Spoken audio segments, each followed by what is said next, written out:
Hello everyone, how are you all? I hope you all are fine and enjoying your learning sessions. Today we are going to start our new chapter number 17, which is data handling. So let's understand what is a data. Data is collection of information in the form of numbers. For example, I had taken the four numbers 24, 22, 19 and 18. These are taken at random. So this is also a data, but it is a raw data. So any information which is in the form of numbers, that is called a data. Now comes the types of data. Data has two types, primary data and the secondary data. Primary data is collected directly from the source, which means if I want to know that how many students like to play cricket and how many like to play table tennis, so what will I do? I will ask to students and they will tell me whether they like cricket or table tennis. So that is the form of collection of data directly from the source. That is called primary data. Now comes the secondary data. Secondary data is the data which is collected from some other source, not directly from the source to which it is related.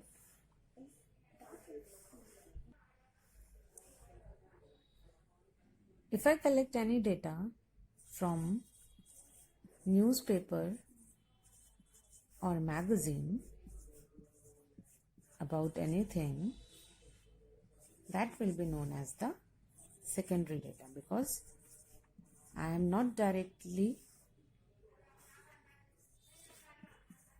asking to the source from where the data has came. Instead, I am taking the data from the newspaper or a magazine. That will be secondary data. Next comes organization of data or handling of data. Organization of data helps in bringing about meaningful conclusion from data. What does it mean? For example, if a teacher gives grades to some students,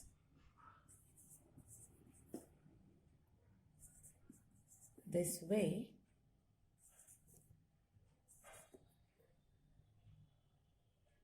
so no one can understand what is this data, what is the benefit of this data, and how we can use it. For that, we need to organize this data. So if I say Ram has got 24, Sham has got 30, Sita secured 25 marks, and Raman got 22 marks. Now this is somewhat anyone can understand what is this data, that these are the marks of these students.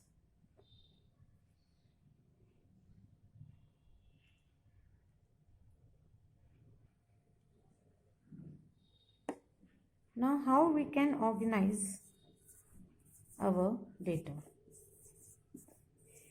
We can organize data in two ways. One is in the tabular form and the other one is the graphical form. Graph is a pictorial representation of data and table is the representation of data in the tabulation form. Tabular form is also known as frequency table. Let us see an example. If a cricket coach wants to know runs scored by the players of both the teams, so what he will do? He will record the runs of each player, and he has collected the data of runs of each player.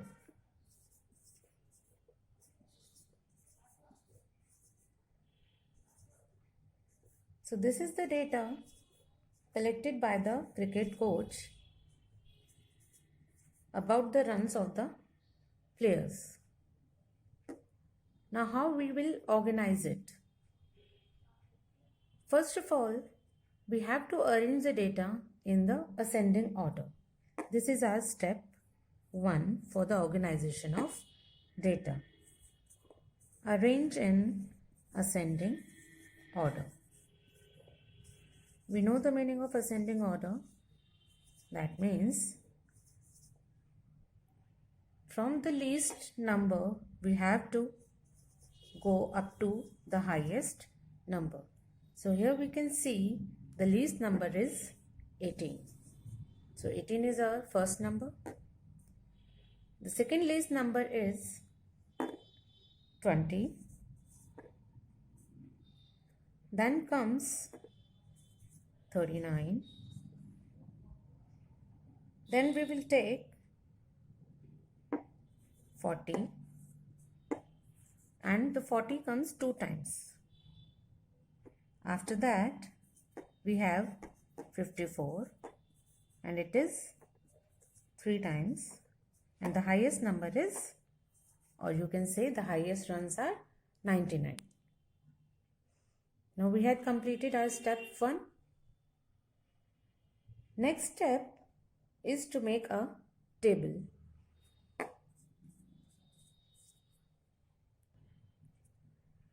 We will make the table, and the first column will represent runs. Second column will represent tally marks. Now what are tally marks? Tally marks are generally used when the collected data is of very large quantity. Then we use tally marks for hindering the errors. The third column will be of frequency. Now we know 18 is the minimum runs which are made in the match. So 18 will be the first to represent here. And then we represent all the runs respectively. As 40 we have 2 times, but in the table we will write it for once only. Next is 54, and the last one is 99. Now for tally marks, what we will do, as we are seeing in our data, 18 is coming for the 1 time. So we will mark 1 tally mark for 18. Next one is 20. So we will mark another tally mark in front of 20. Next is 39. These standing lines are called the tally marks. These are the representation of tally marks. Now we have 40. For 40 we are representing this tally mark, and the next 40 we will represent in the same row along the previous tally mark. So there are 2 tally marks for the run 40. Next comes 54. So we will place 1 tally mark for first 54, another tally mark for the second one, and one more for third 54 runs.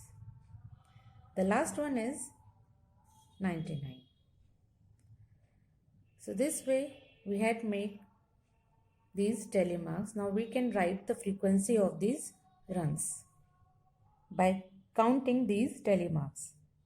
As this row is having 1 tally mark, so the frequency will be 1. this is having 1, so the frequency will be 1. Similarly, here we have 2 marks, so the frequency will be 2. Here we are having 3 telemarks, so the frequency will be 3. Here the telemark is 1, so the frequency is 1. This way we had organized our data, and we can verify that we had not missed any number by adding these all frequencies. If we add them, we got the total as 9, and if we see our data, we had taken the data for the 9 players. So this shows that we had not missed any player or his runs. Here in this table, this frequency is showing the number of players, means that how many players had made these runs. One player has made 18 runs, one player made 20 runs, one player made 39 runs, two players made 40 runs, three players made 54, and one player made 99 runs. So this way, this is the one of the way of organizing the data. Second method of organizing the data is the graphical method.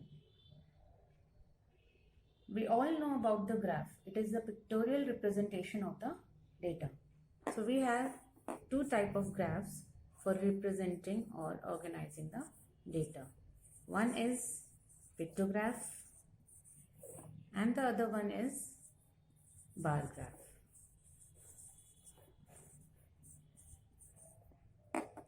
Let us take pictograph first. For example, there are 25 students in a class and the data of absentees are given in a week. So how we can represent them in the pictograph? So the data is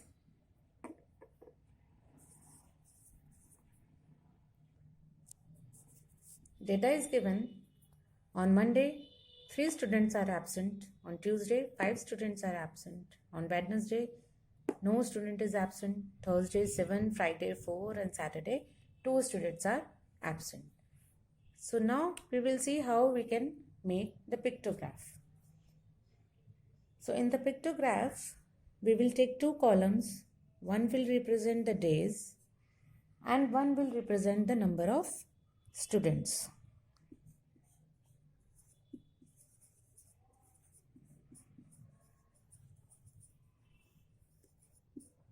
Number of students. Here I am writing the weekdays: Monday, Tuesday, Wednesday,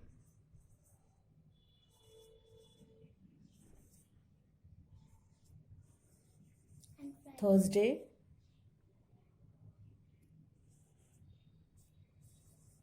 Friday and Saturday. Now as per the table, we have 3 students absent. So what we will do, we will take a representation for the student. This is the representation of student and this is equals to 1 student. So we will make this smiley in the row of Monday for 3 times because the data says on Monday there are 3 students who were absent. So we will make here 3 smileys.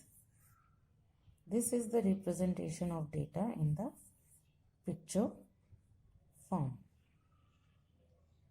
Now Tuesday there are 5 students, so we will make 5 smileys.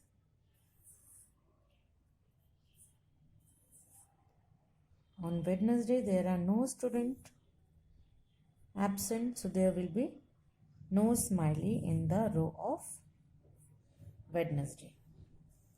Next Thursday we have 7 students who were absent, so we will represent with 7 smileys.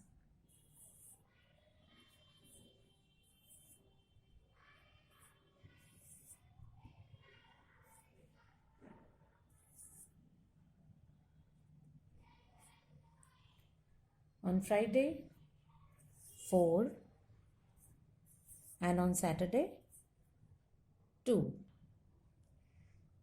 So this is called the pictograph. You can represent any data in the form of pictures by making its pictograph, or you can do the vice versa also. The pictograph is given to you, you can make or find out the data from that pictograph. So this means you can do both the things. You can draw a pictograph from the data, or you can draw the data from the pictograph. Second pictorial representation is bar graph. Bar graph is a chart with rectangular bars of equal width. If I show you, a bar graph will look like this. These are the bars which have equal width. This is the x-axis of the graph and this is the y-axis of the graph. Now I am taking the same example which I had taken for the pictorial graph. The number of students absent on the weekdays. Now we will represent this data in the form of bar graph. For bar graph, I had drawn two axes. This is x-axis and this is y-axis. On y-axis, we are representing the number of absent students, and on x-axis, we are representing the weekdays. Now on Monday, there are 3 students who were absent. So in our graph, we will draw a bar on Monday up to the 3 number of students. This graph is showing 3 number of students. Next on Tuesday, we have 5 number of students who were absent. So we will make the graph up to 5. This bar is representing the 5 number of students. On Wednesday, there are 0 students who were absent. So there will be no bar on Wednesday. On Thursday, there are 7 students who were absent. So on Thursday, we will draw the bar up to 7. So this bar is showing 7 students who were absent on Thursday. Similarly, we will draw for Friday and Saturday.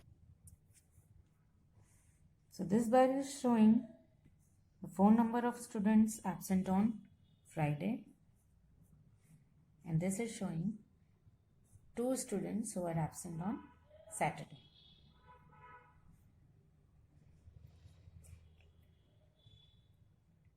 In the same way as I had told you in the pictograph, we can read the graph and draw the data, and we can read the data and draw the graph. So this is all about the data handling. We understood what is the data, how we can collect it, what we call the data collected from the source, and the data which is collected from another source which is not directly coming from the source of the data. Then we understood how to organize the data. We had 2 methods for organizing the data. One is the tabular method and the second one is graphical method. In the graphical method, we had 2 types of graphs, pictograph and the bar graph.